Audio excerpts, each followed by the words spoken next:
Deuxième live, bon retour. Deuxième Hey, live. bonsoir tout le monde. Oui. Là, un petit live un peu spécial parce qu'on va parler je veux pas dire des guides de l'auto parce que je veux pas...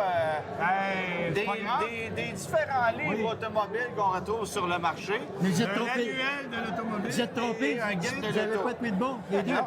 Ah, bon. Ah, OK. Bon, C'est pas grave. ça commence. Fait que, on est ici sous un même toit, Oui. à l'hostie show d'André Oui. Gamelin de pièces d'auto super qui a lieu au Mortagne. Et on se retrouve ici un peu concurrent, mais en même temps, on se connaît depuis longtemps, Benoît et moi, fait qu'il n'y a aucun problème là, mais on s'amuse beaucoup. Puis, on a eu l'idée de peut-être parler de l'histoire des livres au Québec parce que ça fait 53 ans maintenant qu'il y a des livres de ce genre-là qui sont publiés au Québec. Il y a eu différentes sortes de livres. Il y en a qui sont partis, il y en a qui sont apparus, qui sont disparus. Il y en a 2 qui sont encore sur le marché. Mais c'est une religion qui n'existe qu'au Québec. Essayez pas de faire ça en Ontario, aux États-Unis, ça ne fonctionne pas. D'ailleurs, on a des Américains ici déjà. Hey, Jack! Non, Bonjour. on est en live Facebook, c'est ça. Il veut que je le signe, son livre. OK. De toute façon, Tu il veux sait que pas c'est lire. juste le mien qui veut De qu'il signe, toute c'est façon, ça. de toute façon, il ne sait pas lire. Et voilà. Parfait. Merci Hey, beaucoup. hey, Jack! Yeah. Jack! Tu veux savoir un autre de même? Tiens, bonjour la visite. Bon, On a plus j'ai dit. pas mon crayon, par exemple. C'est le fun, je me fais pousser en même temps. OK, on s'en Oh, va. ça On part. s'appelle. On s'appelle, Non. on s'appelle, En ils ont plus, déjà. Jack, c'est un voleur en plus. Bon, Bon. OK. Cela étant dit, oui, alors, c'est une religion qui n'existe pas ailleurs. On va Et te puis- redonner tantôt. Bon, merci. On l'a eu. Les mascottes, ça fout le bordel. Des fois, c'est ça que ça fait. Et donc, on a eu l'idée de parler de l'histoire de ces livres-là et de l'importance que ça a sur le marché québécois. Et je pense qu'André, toi, t'en es la preuve parce que tu les achètes depuis longtemps. Écoute, je les achète. On a des antiquités romaines ici, des choses qui n'existent plus à travers la planète. J'en ai, je ne suis pas capable de jeter. J'ai même tout. Écoute, Ferrari, je les ai tous, je les ai toujours lus et je ne suis pas capable de les jeter. Quand, que, mettons, le guide de l'auto ou la nouvelle sortait, ma femme, ou quand je vais le chercher, bien, à ce temps, c'est moins pire parce que je sais tout avec les autres d'avance, je disais, ce soir, j'ai le nouveau livre, bien voilà, je soupe et je reste seul dans le salon à le regarder. D'ailleurs, toi, je pense que tu as aussi une anecdote à ce style-là, que ton père ne savait pas que tu faisais. Ah ouais, ça m'est Tu arrivé peux-tu une en fois, en parler? fait, quand j'étais au secondaire, j'ai manqué une journée d'école. Je suis allé à la librairie, j'ai acheté le livre le jour qui sortait, je suis revenu chez nous, et j'ai passé la journée à lire le livre sans aller à l'école. Papa était parti, alors il n'y a pas eu de problème, mais c'est un peu pour dire à quel point c'était une drogue. Mais moi, je veux que tu me parles, évidemment, de l'importance que ça a pour toi, ces livres-là, Oui. parce que tu en as une sérieuse collection. Là. Oui. Moi aussi, d'ailleurs. Écoute, Moi aussi, d'ailleurs. d'une vie différente de nous trois, la passion, on a tout ça en commun, je pense. Hein? Oui. C'est un incontournable. En ayant la passion de lire, le problème que ça m'a apporté, c'est toujours de vouloir changer d'auto. Mais suite à ça, je changeais d'auto tout le temps. Mais j'ai compris aussi comment est-ce que les autos étaient faites au début des années 80, la tradition traction avant, traction arrière, suspension indépendante. Fait que là, moi, ça n'a jamais été du chinois en lisant les livres, les poids des véhicules, les puissances, mettons, rapport force-puissance. Les technologies, les tendances, Ah, etc. les Ouais. forts. Fait qu'avec ça, ces livres-là m'ont amené une recherche, m'ont amené à vous côtoyer. Benoît, moi, je calcule personnellement, on a la crème des journalistes avec vous deux. Fait que j'en apprends tous les jours avec vous autres. Et ça, ça Mais marche. ici, on en apprend tous les jours. Oui, bien, d'un commun accord, c'est une belle échange de style. Vous êtes dans le puis dans le neuf. Je suis dans l'après-marché.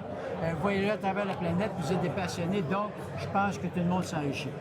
Il y a eu évidemment différents livres sur le marché. On peut penser évidemment à l'Almanach de l'auto de Jacques Rainville qui a été, on doit en avoir un, c'est comme rien. Bon, alors ça a été publié jusqu'en quoi, 97, 18, quelque chose comme ça? 18, Jacques est décédé en 2000. Jacques est décédé en 2000. Alors, autour de ça, il y a eu Auto 2005, 6, 7 de la presse qui a existé. Oui. Il y a le carnet de route qui a existé jusqu'en 2001. J'ai commencé là, moi. T'as commencé là? Ben, parle-nous donc. Ouais, on va faire un en cheminement, profiter, là, là. OK? Mettons, Benoît, là, toi, le premier livre que tu t'es acheté, puis comment t'es tombé là-dedans, Ouais. puis aujourd'hui, t'es rendu où? Comment ça s'est passé, l'évolution? Moi, j'achetais moins de livres jeunes, j'achetais des magazines. J'étais plus magazine. Playboy ou bien non, automobile? Non, OK, non, Non, je à sais. 12 ans, les Playboys, Ah, ok, pas parfait. sûr que ça aurait passé. Il prenait ça de son père.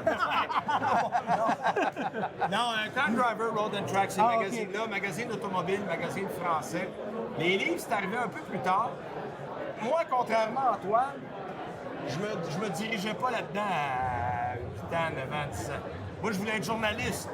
OK. Et journaliste dans le sens large du terme, pas automobile. J'étais allé en éducation physique, c'est ma formation. Je voulais être journaliste sportif. Moi, j'ai rencontré Daniel Hérault en 1991 à Radio-Canada parce que je travaillais là au sport.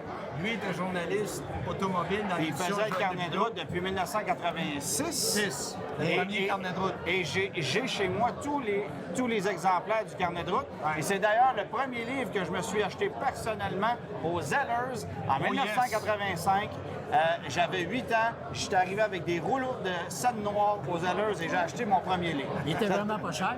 9,95. Ah ouais, dans ce temps-là, il était pas C'était cher. plus cher aujourd'hui que ça l'est aujourd'hui. C'était plus cher dans le temps que ça l'est aujourd'hui si tu compares la valeur de l'argent. là, mais bref. Effectivement. Ouais. Puis moi, c'est en rencontrant Daniel Hérault qui m'a demandé si j'avais un peu de temps, parce que moi, je travaillais le matin très tôt, je finissais à midi à Radio-Canada. J'ai commencé quelques après-midi par semaine à travailler avec lui, jusqu'au jour où il avait signé un contrat pour faire un livre au Canada anglais, au Québec, son carnet de route, puis aux États-Unis. Et là, il dit, là, j'ai besoin de quelqu'un à temps plein. Et moi, on m'avait annoncé que mon emploi ne serait pas renouvelé à Radio-Canada. Ah, Alors, bing, je suis tombé dans l'auto, Bien sûr. 92, puis ça fait 27 ans. et la première voiture de presse que tu as conduite? Corrado, jaune. Quand même. C'était une 93, je pense, avec le 6 cylindres. Ah oui, VR6. VR6. ce qu'on appelait Oh, yes. SLC aux États-Unis. Oui, oui, oui. 174 chevaux, une bien belle machine. Ah, une bien belle machine. Ben, Bon, ben, on s'entend là-dessus. Puis là, évidemment, tu as évolué dans le carnet de route jusqu'à la fin. Non. La dernière année, je n'étais pas là. 2001, le carnet de route 2001, j'étais pas là. Moi, j'ai fait 93 à 2000. 2001, j'ai eu un congé de livre. Mais C'était- 2001, on s'entend que c'était plus un vrai carnet de route parce que Ben, on ouais. combinait, on l'a ici, on combinait, d'abord c'est un livre avec une couverture souple, Exact. pas mal moins intéressant au niveau de la matière. Puis on combinait 2001-2002, c'était la fin du carnet de route. Ben, là. puis je vais te conter l'histoire. En 2000, non, en 2001, parce que lui est sorti en 2002, on travaillait sur un vieux programme de logiciel, un PageMaker. Ceux qui sont graphistes vont savoir de quoi je parle. Et quand on est arrivé chez l'imprimeur avec ce vieux programme-là, l'imprimeur a dit c'est incompatible avec mon système, je travaille en InDesign.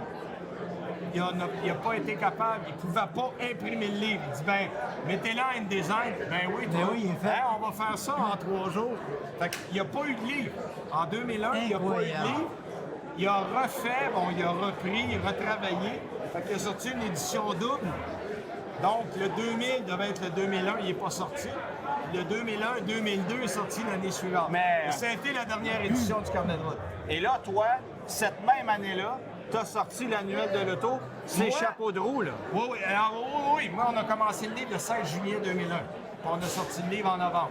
Fait qu'on on a ramé solide. Ça, c'était la bonne époque où on sortait les livres à la période où Au ça salon devait du sortir. livre. Oui, oui, au salon du livre, ouais. exactement.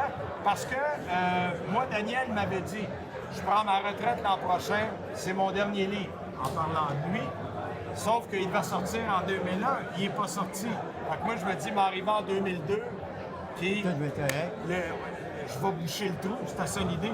Mais comme son livre n'a pas été, il était retardé d'1 an, on s'est retrouvés sur le marché en même temps. À être concurrent. À être concurrent. Il devait t'aimer, Daniel?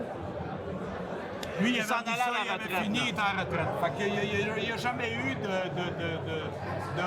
je dirais, d'atomes qui n'ont pas marché. La chimie est restée bonne. Non, puis de toute façon, il était au courant. Je lui avais dit, écoute, je prends ma retraite, go. Alors, on s'est juste adonné à être 1 an sur le marché en même temps. Et moi, le premier annuel a commencé en 2002 et ça fait 19 ans. Moi, j'aurais une question pour les journalistes comme nous autres. Ouais. Faire un livre en 2001, Ouais. faire un livre en 2020. Ah! C'est quoi? André, c'est une autre planète. Ben voyons, C'est- ça se compare même pas. Mais- Hey, moi là, j'allais faire les séparations de couleurs chez un graphiste à Laval, parce que dans ce temps-là, les pages étaient traitées à la machine. Tu avais 4 couches. Donc, parce qu'on dit plus ça aujourd'hui, j'ai un livre 4 couleurs. Parce que c'est tout fait électronique, il n'y en a plus 4 couleurs, c'est toute la même chose. Ah ouais. Mais tu avais 4 couches, d'où les 4 couleurs. Et une fois par semaine, j'allais apporter une section du livre. Je partais un après-midi par semaine. Le seul qui avait un ordinateur à l'époque, c'était les éditions de l'Homme, qui éditaient l'annuel à partir de 2005. Et en plus, quand on terminait, on envoyait ça chez l'imprimeur, puis les bleus, ça non plus, on appelle ça les bleus aujourd'hui, mais les copies finales de l'imprimeur étaient sur du papier blanc et bleu. C'est ça qu'on appelait ça les bleus. Et ils nous envoyaient ça par autobus chez nous. Et là, on divisait la tâche, on prenait plusieurs auteurs, Antoine l'a déjà fait, puis on séparait le livre en sections et on corrigeait à la main sur des feuilles de papier et on retournait ça par autobus chez l'imprimeur qui prenait les fautes en notes et qui refaisait des bleus, qui nous retournait une deuxième fois. Par contre, oui, mais permets-moi de te dire qu'à cette époque-là, on avait le temps de le faire parce que le livre ne sortait pas à la fin juillet. Ben écoute, on aurait été incapable de sortir un livre Aujourd'hui, en oublie ça. juillet ou en Impossible. août Impossible. avec cette façon de travailler. Impossible. Là, j'ai une autre Et question. pourquoi on sort ça en juillet ou en août? Parce qu'il y a 2 livres qui on se bat. Ça, c'est une affaire d'éditeur, mesdames, messieurs. Ouais. Sachez que ni Antoine ni moi, on aime ça sortir au mois de juillet ou au mois d'août. Parce qu'on n'a pas d'été, parce qu'on n'a pas toute l'information qu'on voudrait, etc. C'est ça, Mais c'est les éditeurs. C'est les de éditeurs. Puis l'autre affaire, c'est que les preuves ont été faites. Il se vend plus de livres quand ça sort plus tôt dans l'année. Parce qu'on est Fait que les avec la portefeuilles rentrée partent. scolaire, on arrive dans un moment où les gens magasinent pour l'école, pour la rentrée, pour toutes sortes de raisons. Et c'est un moment favorable à ça. Là, Alors, moi, ce que j'aime- Peux-tu avoir une autre question? Fini, je vais avoir une autre question pour vous. Moi, autres. je veux juste mentionner un truc. Quand on dit que c'est le guide de l'auto 2020 ou l'annuel de l'auto 2020, la vérité, là, considérez ces ouvrages-là comme un annuel de l'auto ou un guide de l'auto 2019 et demi avec des primeurs dedans. Puis là, vous avez la stricte vérité. Puis je pense que les gens peuvent s'ajuster à ça en l'achetant année après année. Ils savent. Parce que la vérité, c'est ça. Il y a des informations qui sont sorties cette semaine sur des véhicules 2020 qu'on Puis n'avait il en pas au reste moment. encore à venir. Puis il en reste Ben, je encore à pense que venir. lors d'imprimer le livre, vous me dites que je pense 2-3 jours avant, vous aviez encore des choses à rajouter. Ah, ben, c'est sûr. que des- La Corvette. La Corvette. On était, lui et moi, au La lancement de la Corvette, là, Corvette. puis j'ai eu des primeurs, puis Oui. j'ai travaillé fort pour Regarde, être capable lui, de il l'a mis l'avoir. là. Et moi, je l'ai mis là. C'est ça. Alors, Parce qu'on a eu c'est littéralement sorti la Corvette au moment où on terminait. la Corvette, l'information de la Corvette sortait le 18 juillet cette année sous embargo. Moi, j'ai reçu l'information un petit peu avant pour être capable d'envoyer les photos, pour être capable d'écrire mon texte. J'ai fait une entrevue, j'ai signé je sais pas combien d'embargo pour respecter ça. Exact. Ça a été la même chose du côté de Benoît. On a sorti nos affaires à peu près en même temps. On était là à la présentation, Hey, mais tu- moi, le livre était déjà parti à l'impression à la présentation. Moi, j'ai retardé l'impression de 24 heures pour pouvoir mettre pour la ça. Corvette dedans. Ouais, ouais, c'est Là, ça. j'ai une question. Nous autres, on sait que nos ateliers, nos techniciens d'atelier, c'est des gens nettement spécialisés. Absolument. Avant, tu n'étais pas bon à l'école, faire un tech, master, c'est pour ça. Nous autres, en tant que journalistes, Ouais. est-ce que ça implique une façon différente de recherche, de travail versus un journaliste il y a 20 ans? Ah, ben l'Internet. Mais a les tout connaissances, changé. c'est plus élégant ou que ça a changé pour vous autres? Ben, c'est-à-dire que quand tu vas faire une recherche sur un véhicule, c'est pas toujours. Tu sais, il y a des véhicules, c'est facile. Et on va sortir un modèle 2020 au mois d'avril, tu vas le conduire, tu vas avoir l'impression. Voilà. Tu vas avoir. Oui, tu vas avoir les impressions de conduite, mais pour moi, un guide de l'auto aujourd'hui par rapport à un guide de l'auto il y a 15 ans, je vois plus le métier de la même façon. Parce que les gens veulent plus savoir si la voiture a une tenue de route extraordinaire puis c'est quoi le 0-100. Oui, ça fait partie de l'info, mais on veut connaître les technologies, les gadgets. Ah ouais. On veut avoir l'expérience client qui fait partie de ça. On veut savoir quelle va être la fiabilité, consommation de... Il y a un paquet Le livre d'informations. s'est adapté aussi. Tu sais, moi, depuis quelques années, je mets ce qu'il y a comme aide de conduite électronique au véhicule. On ne faisait pas ça il y a 15 ans, il n'avait pas. À part l'ABS, puis le contrôle de traction, il n'y avait pratiquement rien dans les autos. Là, un Kia Rio a des aides à la conduite électronique. Donc, on doit inclure ça. et les nouvelles technologies, les Apple CarPlay, les Android Auto. Aujourd'hui, là, on se fait poser la question. Tu sais, les gens magasinent une voiture, c'est pas compliqué. Ils veulent un toit panoramique, des sièges chauffants puis Apple CarPlay. Le reste, bah, c'est pas vraiment important. Il y a un 4 cylindres, un 6 cylindres, que ça soit hybride ou pas. Ouais, OK, c'est correct. Y a-tu Apple CarPlay? Y a-tu les sièges chauffants? Y a-tu le volant chauffant? La technologie. Ça, là, c'est les trucs Et qui ça, sont... c'est ça. On doit adapter le contenu du livre en fonction, évidemment, des demandes. Puis là, on change de génération. Puis les milléniaux ne recherchent pas du tout la même chose que les boomers, là, comme toi et moi. Là, j'ai une autre bonne question pour vous autres. Vu que j'ai lu tous, hein? Est-ce que vous avez de l'influence en tant que journaliste sur les constructeurs dans les futurs véhicules? Dans certains cas, oui. Mais regarde, je vais te donner un exemple. J'arrive d'aller à un lancement en Norvège pour une Mazda électrique. Là, c'est un prototype qu'on a essayé. C'est-à-dire qu'on a mis le moteur électrique dans un CX-30 et on a pris la peine de nous dire ça ne sera pas un CX-30 électrique, c'est un autre modèle qui va être dévoilé à Tokyo au mois d'octobre. Puis le moteur qu'on a essayé, c'est pas le moteur final. Fait que là, il y avait un barrage d'ingénieurs, de dynamiciens, de designers pour nous poser la question. Le moteur est-tu correct? La dynamique est-tu bonne?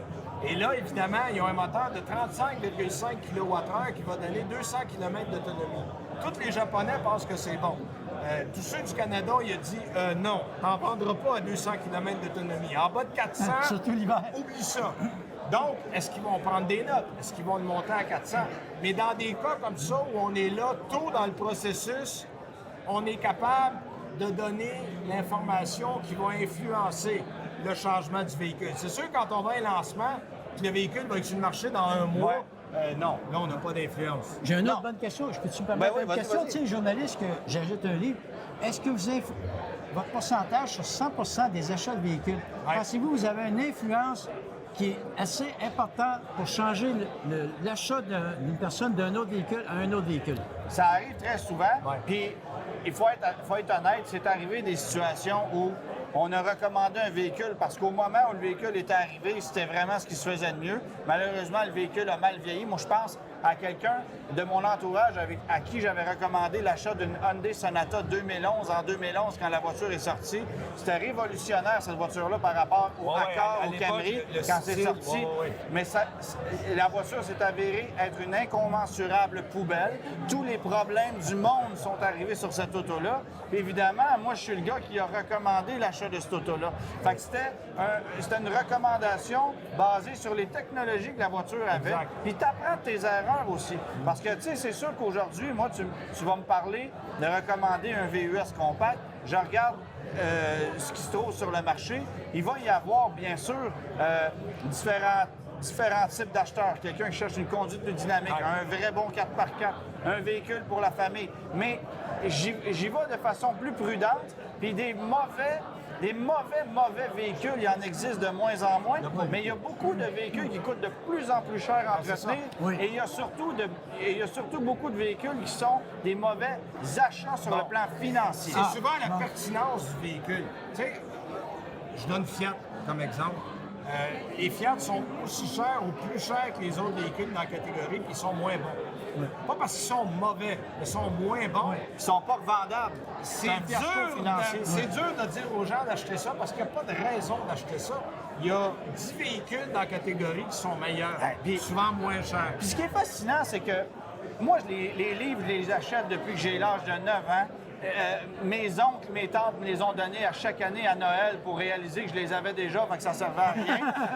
Mais tu sais, ça a toujours été un rêve pour moi d'écrire dans ces bouquins-là. J'en faisais quand j'étais au secondaire pour mon plaisir personnel. J'ai rien fait avec ça. Ça vous donne une idée. Mais en même temps, tout ce qu'on a vu apparaître, disparaître comme marque, comme tentative marketing. Souvenez-vous d'Asuna en 1993. Souvenez-vous de Mercure dans les années 80. Daewoo, de 2000 à 2002, ça a été fini. Tu sais, des marques qui sont apparues, qui sont disparues, il y en a eu. Bien, c'est ça qui est le fun de voir à travers les années. C'est pas juste un livre que je regarde, c'est l'évolution des voitures à travers tous ces ouvrages-là, à travers différentes opinions. Puis la vérité, c'est que moi, aujourd'hui, quand je consulte ces ouvrages-là dans lesquels j'écris, dans lesquels Benoît écrit, c'est que je suis intéressé, je connais assez le milieu, puis j'ai On a nos propres références. Ben, j'ai mes références, mais j'ai aussi mes auteurs favoris, puis etc. Fait que j'ai des amis dans l'industrie, on se connaît tous, évidemment. Fait que moi, je sais ce qui va m'intéresser d'aller lire ou un peu moins, mais j'utilise beaucoup ça à titre de référence. Actuellement, je fais des chroniques sur des voitures anciennes avec des brochures automobiles que je mets sur YouTube, sur Facebook. Puis souvent, les livres vont être un outil de référence. Quel était le prix d'une Oldsmobile 98 en 1991? OK. Ah, je vais le chercher là. Il y a ça sur Internet, tu le trouves pas. Non. Tu sais, fait que ça prend des ouvrages c'est une comme mine ceux-là. d'or d'informations, ces bouquins-là, pour le passé, aussi pour le présent. Fait que moi, j'aime autant les anciens ouvrages que les nouveaux. Il y a toutes sortes de façons de consulter ça. Puis, je suis arrivé dans le domaine à la fin des années 90, ça a donné que j'ai rencontré Jacques Duval parce que lui était porte-parole d'un petit événement qui avait lieu sur la rive sud de Un Montréal. pionnier de l'industrie. Chez la mère d'un de mes amis, j'ai rencontré Jacques Duval à cette époque-là, on était en 95. Lui, il faisait l'essai de la nouvelle Passat TDI qui venait d'arriver. J'étais embarqué avec lui, on est allé faire l'essai, on a fait des tests ensemble vite, puis il s'est rendu compte que j'aimais ça puis que je connaissais ça un peu. Donc, il a gardé mon nom en mémoire. Les années d'après, Jacques Duval m'appelait une fois par année pour que j'aille participer à des marches comparatives dans le guide de l'auto. Puis c'était mon happening de l'année à cette époque-là. Là. Ça n'avait aucun bon sens. Puis c'est Denis qui m'appelait, Denis Duquet, évidemment, on connaît tous, qui s'occupait des photos à l'époque, qui était débrouillard, m'envoyait chercher une voiture de presse. Je me souviens d'être allé chercher des bagnoles. J'étais super impressionné quand la Golf 4 GTI est arrivée, puis j'étais allé chercher ça en 99. Wow! C'était incroyable pour moi. Tu sais. Bon, fait que c'était du gros événement pour moi. Je tripais. La première Volvo S40 que j'avais eue en voiture de presse, le premier CR-V. C'est à cette époque-là que j'ai commencé à faire ça. J'ai terminé mon école, je me suis retrouvé à travailler pour un site web qui aujourd'hui s'appelle Auto 123, mais à l'époque s'appelait Autolink. Benoît, toi, c'était fournisseur de contenu pour ce site-là. Absolument. À cette époque-là. 2001-2002. Jacques Duval était fournisseur de contenu également. Évidemment, ce qui devait arriver à Jacques Duval, c'est chicaner avec le propriétaire du site, comme ça y est arrivé à quelques reprises dans la vie, malheureusement. Si bien que du jour au lendemain, j'étais devenu, je dirais pas un ennemi de Jacques Duval, mais j'étais devenu un gars qui jouait pour l'autre équipe parce que je travaillais pour un gars avec qui il s'était chicané. Donc, Jacques Duval ne m'a plus engagé pour le guide de l'auto à partir de 2002. Et toi, tu lançais l'annuel en 2002. Exact. Si ma mémoire est bonne, c'est à partir de 2004 que j'ai participé à l'annuel de l'auto. Je pense que Puis j'ai été dans les livres depuis ce temps-là. Là, pourquoi je suis plus dans le guide de l'auto? Ben, c'est un drôle de courant. Parce que je me suis retrouvé à travailler pour Canoë à partir de 2007. Et évidemment, Canoë était une propriété de Québécois. Le guide de l'auto avait une entente avec Québécois à cette époque-là. Je ne pouvais donc plus écrire dans l'annuel de l'auto. Je me suis retrouvé au guide de l'auto 2007-2008. Et ensuite, le guide de l'auto a eu quelques problèmes financiers. Les échanges de contenu, tout ça, ont été envoyés chez LC Media. Exact. LC Media qui ne faisait pas du contenu comme il le faisait jusqu'à tout récemment. Donc, je me suis retrouvé, autrement dit, ma job chez Québécois s'est retrouvée chez LC Media. J'ai perdu mon emploi chez LC Media. Quelques mois après, je me retrouvais chez Bell Media, qui a été le site sympathico sur lequel tu as travaillé aussi. On a tous travaillé ensemble. tu es revenu à l'annuel. Je suis revenu à l'annuel à ce moment-là. Fait que je suis revenu à l'annuel à ce moment-là.